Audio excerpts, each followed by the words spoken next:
Hello bandits. Courtesy of the folks at Kalypso Media, I've been spending some time in charge of beautiful archipelagos, sun-kissed beaches, fascist militias and raiding pirates as I've looked over the Nintendo Switch release of the real-time strategic dictator simulator Tropico 6. This latest entry into the franchise has been out on other consoles and PC for around a year and a half. This release brings pretty much all of the functionality to Nintendo's portable platform, with the notable drop in visuals as you'd expect, but maybe a little more.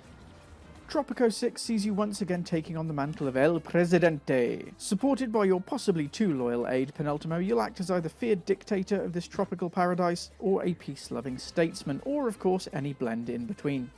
This is another good title for fans of real-time strategic management, and you'll need to keep a handle on production, construction, politics, trade, military and more, as you aim to bring your island nation into whatever century you happen to be in.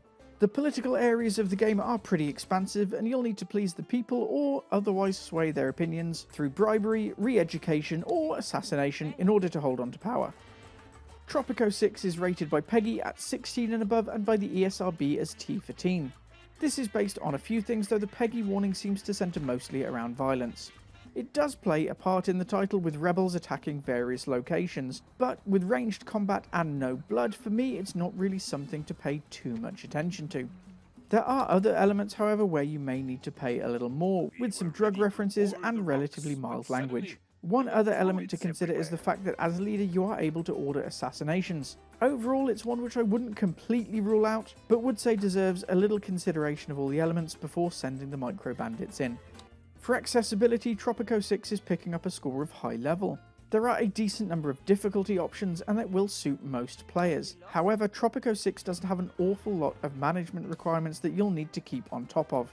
If you don't play fairly regularly, if you're anything like me, you'll find it hard to remember the huge amount of management required through various areas in order to make your islands a success. There are a good number of tutorials available to help you learn the basics, but the fact that there are so many separate ones also lets you know how much there is to remember. And with that stacked up, onto the rundown.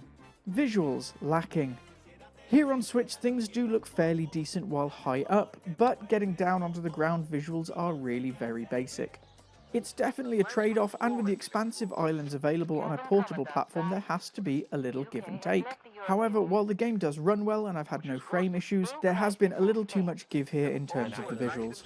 Audio great. The voice acting within Tropico 6 has been absolutely superb, and the music is also well executed. The soundtrack is very much in keeping with the theme of the title, and huge bonus points as even when left on one screen for some time it manages to not be repetitive. Narrative good. It's not War and Peace, but there is a nice little narrative running through the campaign mode. Told mostly through the various missions cropping up, you'll find your growing relationship with Penultimo and your acquisition of the island weaves itself nicely around the gameplay. Replay great.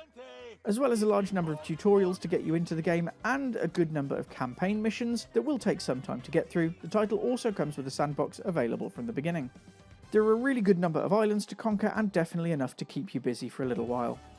Overall, the Pixel Bandits Si Presidente level for Tropico 6 on Nintendo Switch is that you'll likely find it enjoyable. I have had a good time with this one, but it is one which needs decent investment. It is a title which is punching a little below its weight when it comes to visuals, even considering the nature of the Switch portable platform.